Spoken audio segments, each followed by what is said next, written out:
Well, for those that are from other countries hearing this message today in the United States, it's Mother's Day. And today, my message title is The Battle of Motherhood. Now, I'm not talking about home battles between husbands and wives. Don't be so trite. This is an eternal, well, not eternal, but a 6,000-year almost battle of motherhood.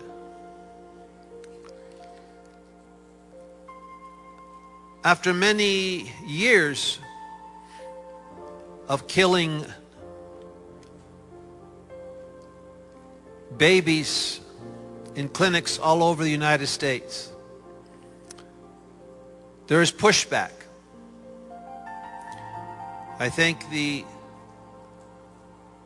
perhaps peak of the killing of born and non-born children were during the last administration, where the government paid and for abortions and clinics upheld by our tax dollars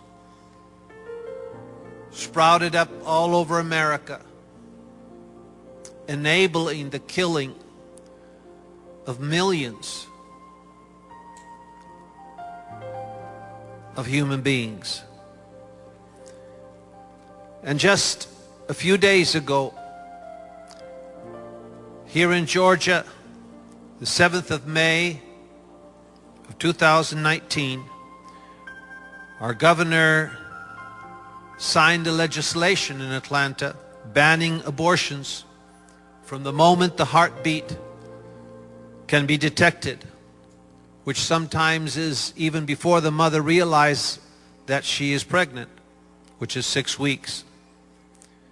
Georgia became the 4th state to enact the ban on abortion. And there is a wave of bills that are waiting to be introduced in state legislators across the country to overturn what happened in the last administration. There's close to 60 model bills aimed at restricting abortion. Among them, the Reporting Act, which requires the providers to submit a detailed report to health officials about anything related to abortion. There's also a big push to defend the abortion facilities to stop them from getting what's called Title X funding. And it's already illegal for federal funds to pay for abortions. And the latest well, I would call it just a little skirmish, is an actress in Beverly Hills coming public. Her name is Elisa Milano, calling for a sex strike, protesting Georgia's signature of this anti-abortion law. She said, "Join me by not having sex until we have our bodily autonomy back. Until women have control of our bodies, we can't risk pregnancy. So join me by not having sex." And it became one of the top trending Twitter. These sex strikes are not new. In ancient Greece, the women boycotted sex as a way to pressure men to go to the peace table to end the Peloponnesian War. And I'm told the men went quickly and made peace, and the war ended. More recently, in 2003, a lady named Lemar Gbowie organized a sex strike in Liberia to help her end her country's civil war. She was later awarded the Nobel Peace Prize. And I don't think it was because of peace in every home. But this is just a skirmish. In one more battle in the war against womanhood, motherhood, not womanhood, sorry, motherhood. It's an ancient war. It started by God declaring this war, by saying in Genesis chapter 3 and verse 15, I will put enmity between you and the woman, and between your seed and her seed. It shall bruise your head, and you shall bruise his heel. And the first mother of human history began to grow a child in her womb. As Eve cried in the pains and pangs of birth, as two fathers watched, as evil and good came forth in the form of two babies. When woman was created, Satan rejoiced that his very unique womb among the animal kingdom had been created. A womb called Eve, a woman that had the capacity not only to bring forth an animal body,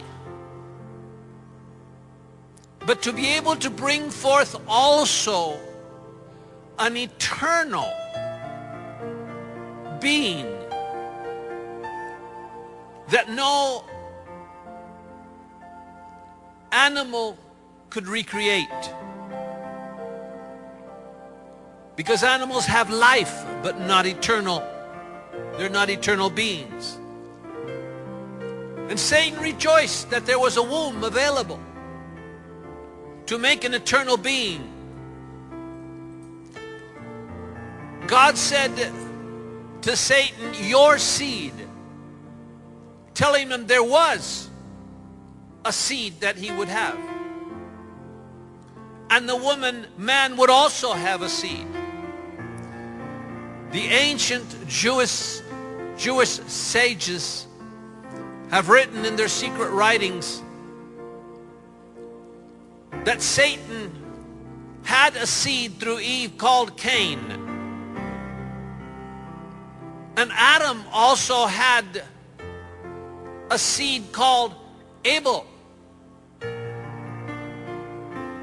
Abel was after the image of God, and Cain after the image of the serpent.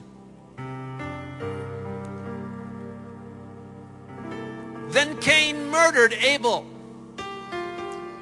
thinking, I shall win this war in one strike. And as Cain struck Abel and Abel died, Satan rejoiced that his seed had won the war. Jesus said that Satan is a killer of man from the very beginning. That it was Satan or his son that killed the first human being on earth. That was his words. But to Satan's victory lap that was very short, it only lasted 9 months after the death of Abel. Seth was born, and Eve called himself Seth because you have given me a replacement. That's what Seth means. Seth was born, and Satan realized this was not a short war, that this would be a long war of attrition. between his seed and the woman's seed as God had promised. And motherhood would be the key factor of this war, because it would be the fruit of her womb that would make this battle to continue. So the war of the womb would be center, and the fruit of the womb would be the center of the war that's raged throughout millennia. Many battles through history trying to destroy through killing the human seed or corrupting them with evil.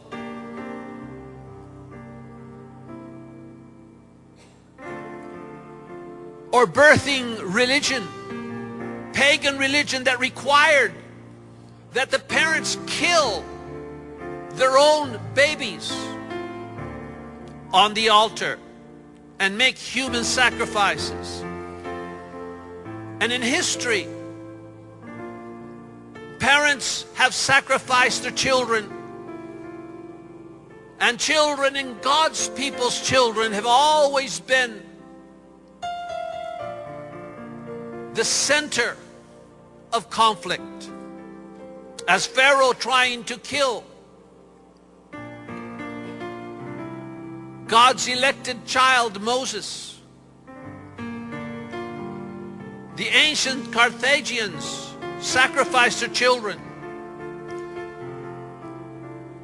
Just barely 550 years ago was the largest human sacrifice, as 140 children had their hearts ripped out for them and were sacrificed in a site in Peru that's now called Las Llamas. This has been discovered by archaeologists. In the Pentateuch, which is the first 5 Bibles of the Old Testament,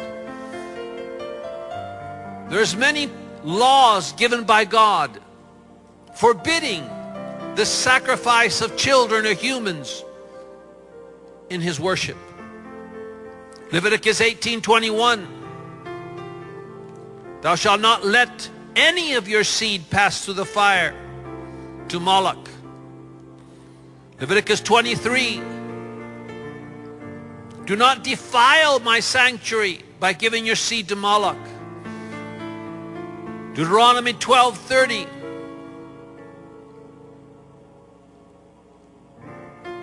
don't look after what they have done, other nations, to their gods, even giving their sons and daughters, and burn them in fire to their gods. In Deuteronomy 18:10, there shall not be found among you anyone that makes his son or daughter pass through the fire. Because the killing of the fruit of the womb is a sacrifice to devils. All throughout history, in the pagan religions, it was a sacrifice to the spirits. So the killing of babies, born or unborn, willingly, is a sacrifice made unto devils. That's what it says in Psalm 106:37. Yes, they sacrificed their sons and their daughters to devils.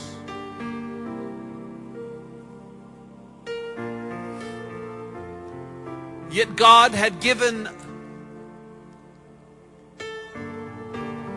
to Abraham, who lived in a time where the nations that were living at that time and with whom he had contact, their religion included the sacrifice of children to the spirits, to devils. And God told Abraham one day, go to Mount Moriah and sacrifice your child. And he didn't think twice, because that was what was done. So he took his child, Isaac, and just like other nations did around him, he said, I guess that's the way the gods are. So I must also appease my God.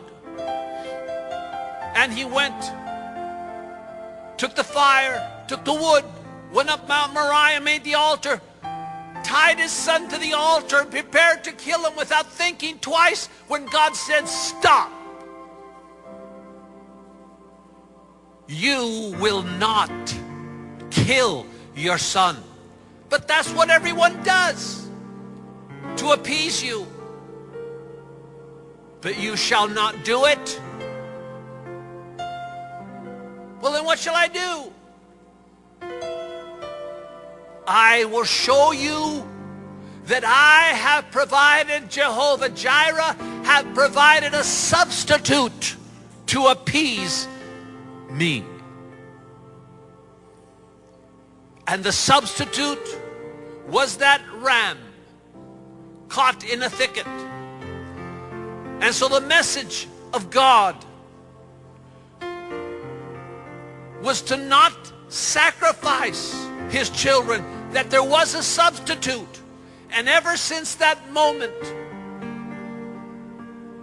the descendants of Abraham used that substitute.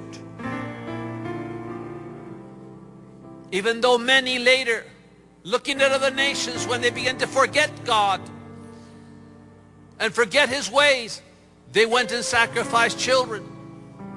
That's why Leviticus said, in Deuteronomy it said so clearly, thou shalt not do it.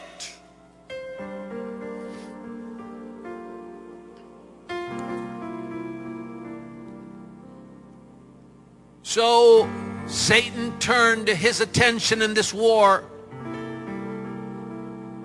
to trying to kill the seed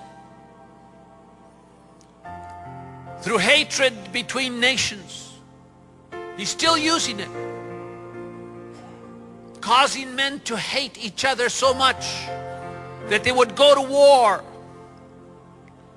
And the wars in Bible times weren't like now, the sending of missiles by somebody far away in an air-conditioned room, piloting a drone. But then it was actual men with swords, and they died by the hundreds of thousands, 600,000, 400,000, as the devil rejoiced. He was winning the war by killing the seed of the womb of motherhood.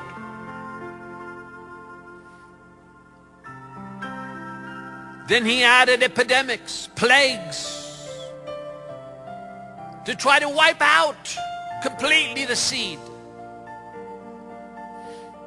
It seemed that Satan had won the war when he had corrupted the last human being. He had corrupted the temple worship. He had corrupted the religious leaders. He had corrupted the people. There was not one man left on earth that was not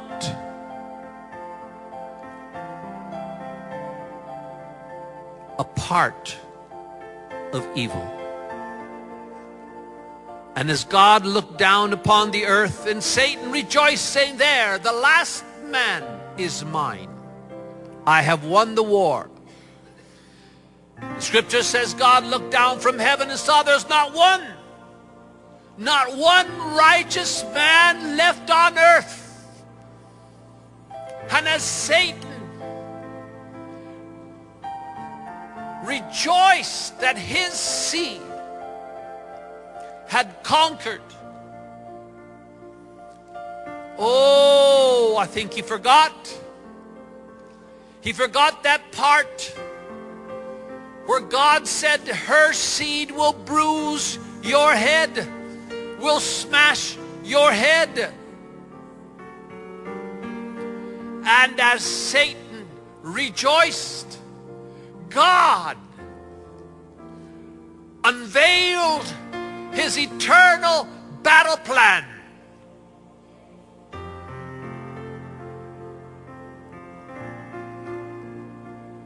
By one womb, Satan corrupted mankind. And by one womb, that of a virgin, the very motherhood that had been corrupted, he would begin again with the birth of the second Adam, uncontaminated by evil, untouched.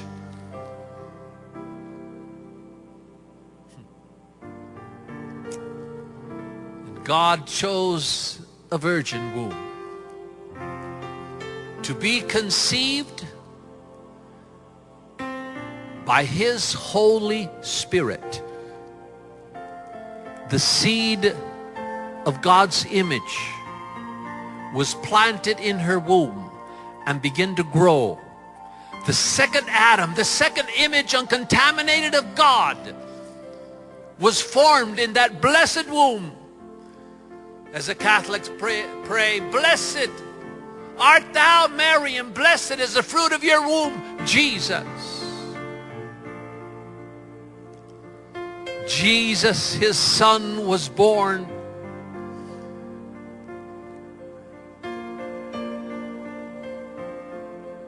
Herod gets mad. Satan looks on in curiosity. What is this? A babe? A babe? Give me a champion, said Goliath. You give me a babe? I shall wipe him out without even trying. And he whispered in Herod's ear, there is a king that has been born. And he heard that through the wise men that came all the way from the east. A king is born. And said, kill him. So Herod went about trying to kill him, and we know the story. An angel came to Joseph. He went to Egypt. I guess it was just a false alarm. Years passed, Herod died. Jesus went to Nazareth with his family, became a carpenter or mason, a builder, quiet. Was no danger at all. What's all the fuss about? It's just a man. And one day, he was called by the Spirit of the Lord, came into that carpentry shop, whispered in the heart of Jesus, your time has come. No doubt, when Satan heard, Jesus said when he was 12 years of age, my time is not yet come, mother.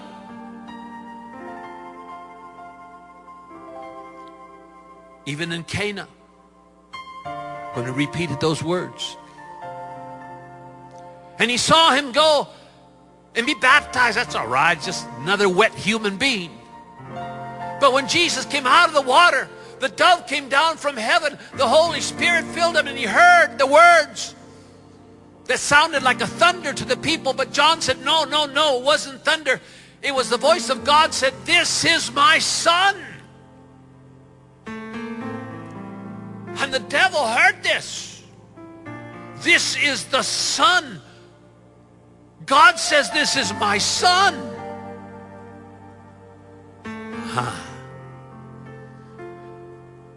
And Jesus, dripping with water, walked away from the multitude and walked into the desert. And as he walked into the desert,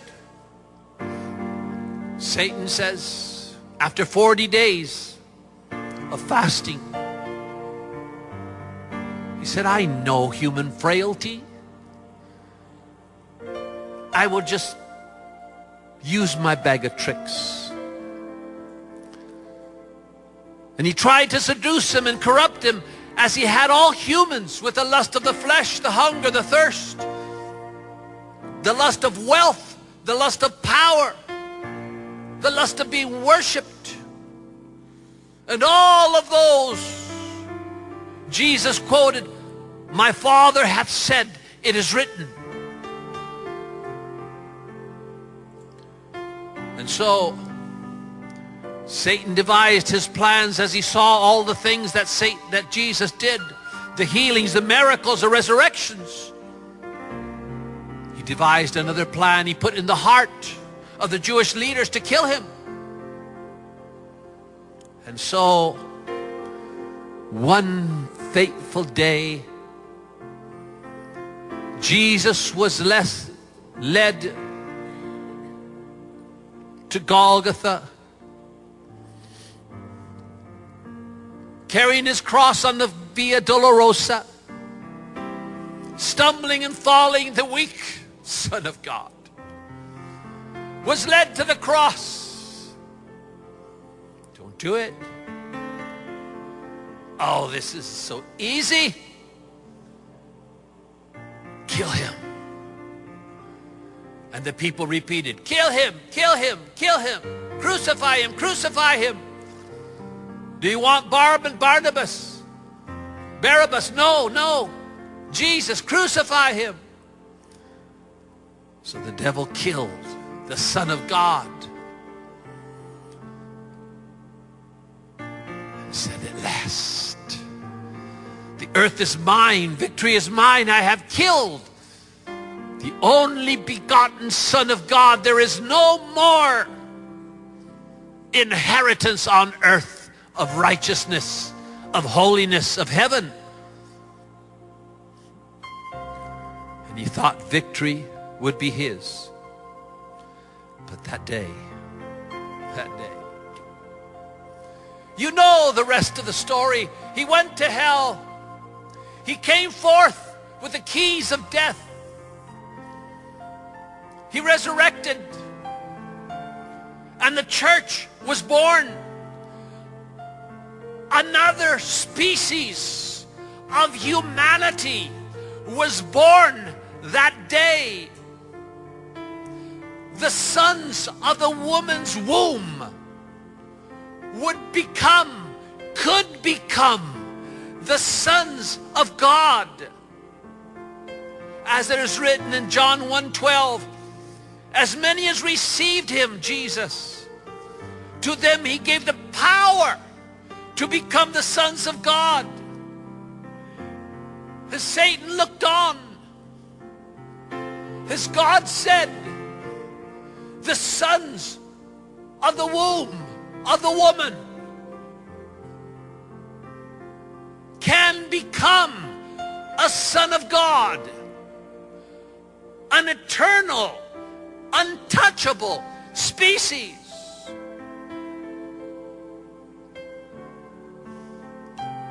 As Paul said to Galatians 4:6, because you are sons, God sent forth the Spirit of his sons into your hearts, crying, Abba, Father.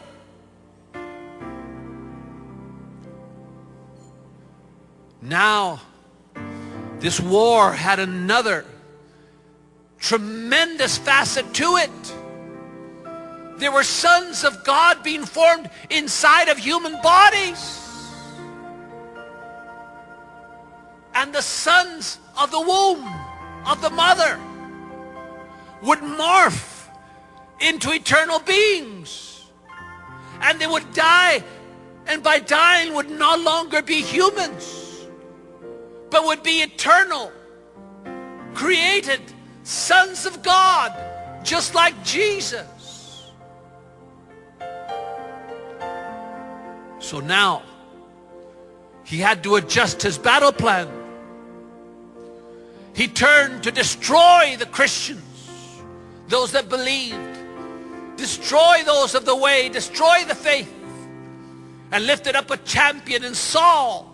And you all know the story. The champion became the layer of the foundations of the church, because Christ was born in him. And he, the persecutor, became a son of God and a champion of the faith.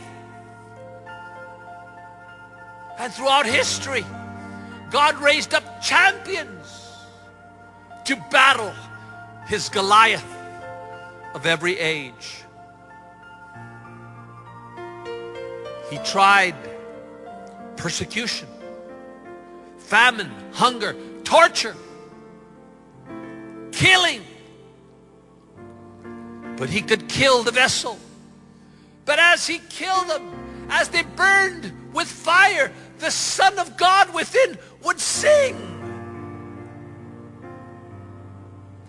It is recorded in history that as the emperor burned them as torches along his road, they could be heard singing, because the sons of God were about to be released into eternal hood.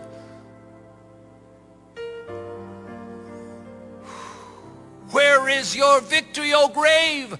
The greatest of the weapons of evil is death. Where is your victory? Death is the release of the sons of God into eternal life. Yes, he could kill the vessel, but he could not reach the Son of God born within man. And the church began to grow as people realized there was hope. Hope was born, that they no longer needed to be slave to the slave master of evil and sin and Satan and his minions.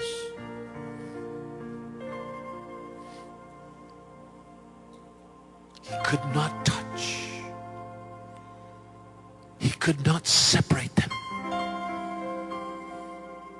And killing them would only make them rejoice that they were now soldiers waiting for the final battle up in heaven. And the church grew. So then he began to attack the church with pagan mixture, with false doctrines, with false epistles. When that didn't work, he introduced celibacy, religious wars, crusades. He couldn't stop the church. So he tried corrupting the leaders, the bishops, the popes. But the darker the corruption, the greater the renewal, as God renewed the church, showing that the church was not cathedrals, was not buildings, but the church was within. The church where 2 or 3 are gathered in my name. So he had to resort again to the plagues, to sicknesses, to killing, to wars, but the church grew. Then the 10-year-old wars, the 100-year-old wars, the killing, the atrocities of war. Then he turned his attention to the prophecies. And he knew the children of Israel had a great part. So he tried to destroy them in the Holocaust. That didn't work. So now again, he turns his attention in this last century to not let the humans be born. To convince people, you don't want to have children. It's a hassle, it's a pain. Just enjoy your life. And let me replace them with my evil minion humans. And so in this last century, the subtlety of the battle became anti-conception. And after that, abortion. But there will be yet one final battle against motherhood.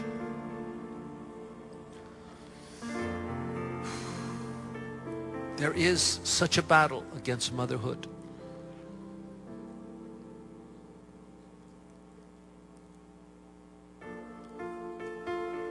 The battle, eternal battle of motherhood. And with each one of you, mothers, has a treasure. A treasure. Battle for that treasure. That they may be formed within.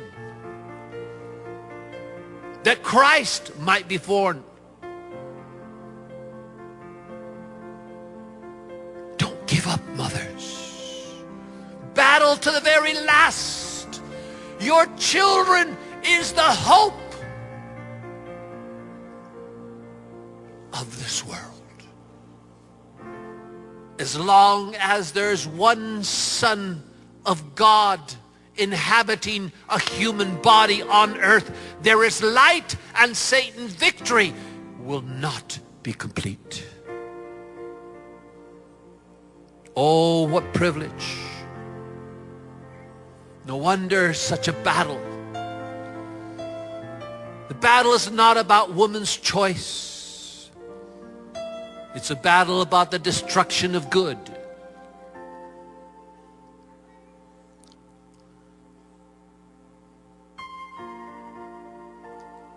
And the replenishing of the earth with good.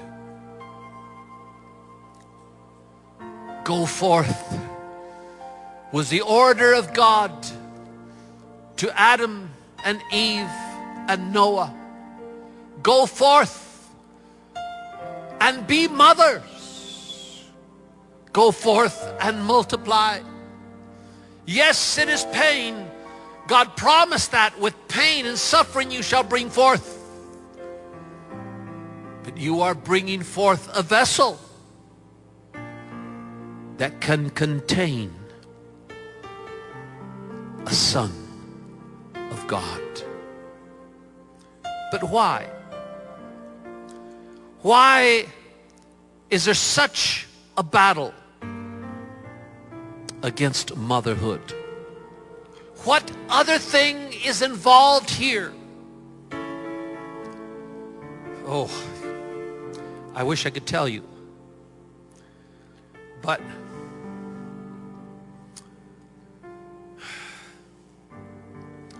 there's another part to the story.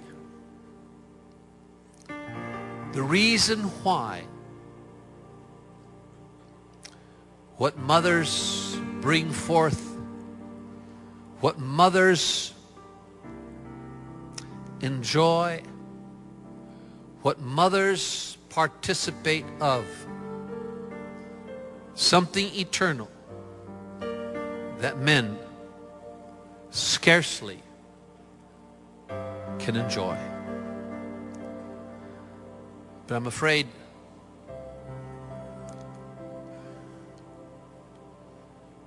I must continue this in another moment. If God will, next Sunday. But let this be to all the mothers that hear this message, that you might see the other side of motherhood and why the battle rages on earth, why it will rage in the halls of power, in the halls of our judicial system, in our Supreme Court. It is not the final battle. Might be won, it might be lost. It was won once and then it was lost with Roe versus Wade. Even if it's gained again, it might be lost again. It's not about a skirmish. It's not about a battle. It's about a war.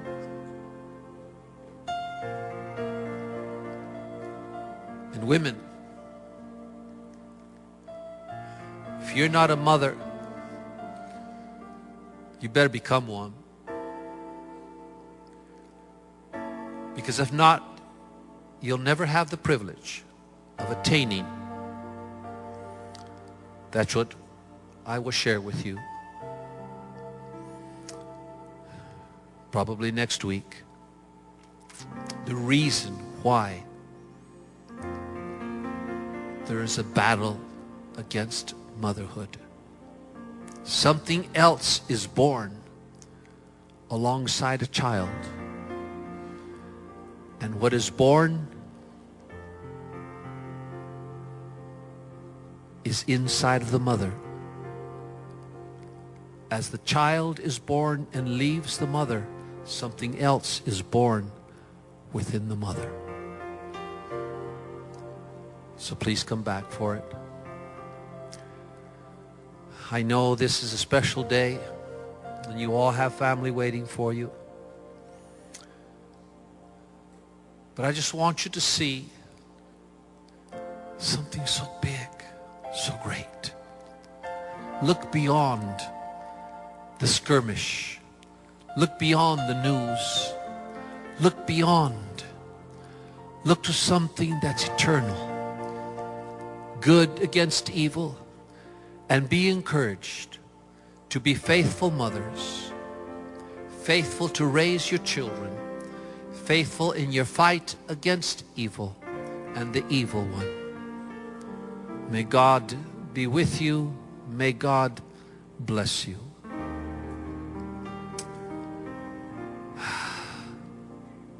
And I won't leave without giving you a hint. And that hint is in a hymn.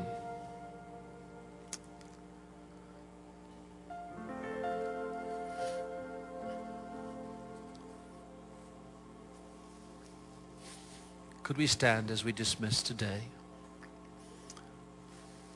God bless you, mothers. In the same keys, all right.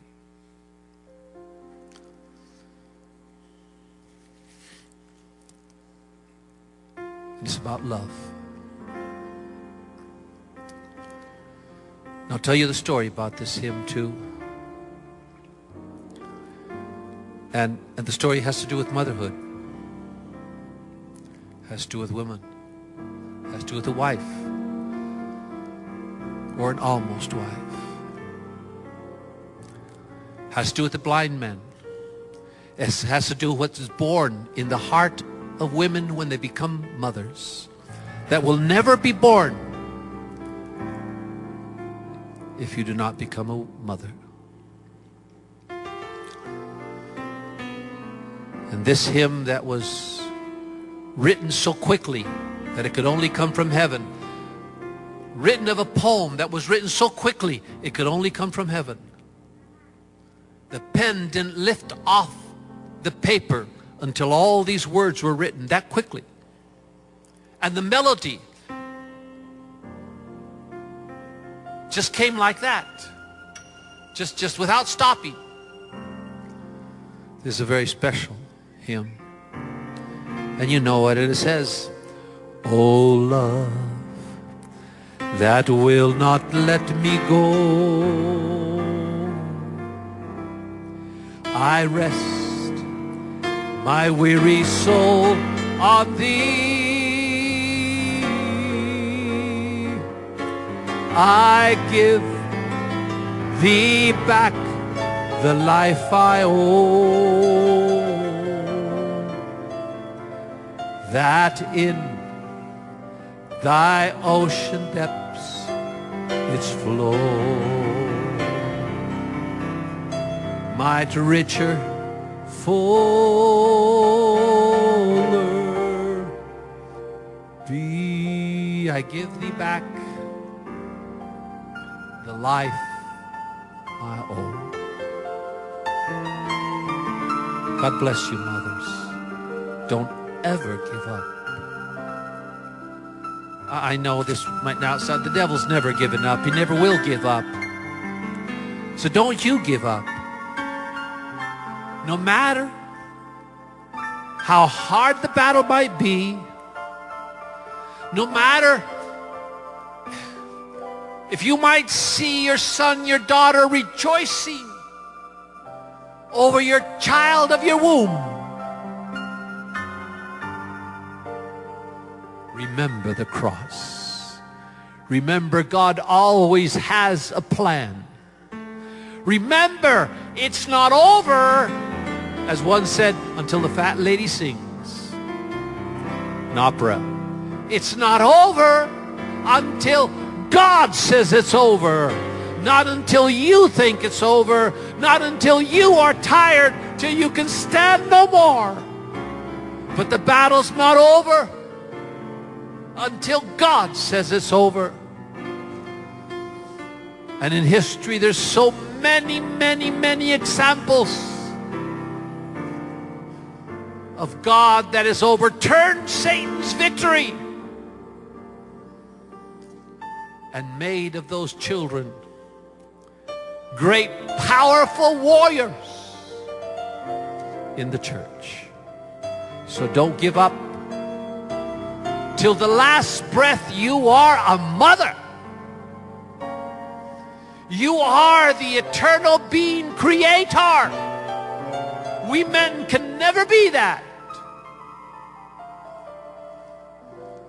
You have a duty that does not end when your child grows, does not end when your child gets married, does not end until either you die or he or she dies. And even then, the victory does not belong to the devil, because he has his ways. I'll talk about that now, but he has his ways. It does not end with the last breath.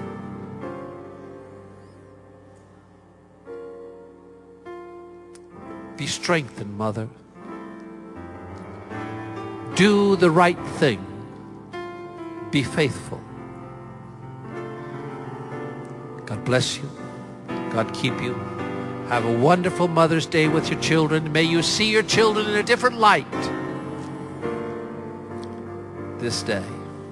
Enjoy this day. See you next Sunday, Lord willing, and God be with you. Thank you.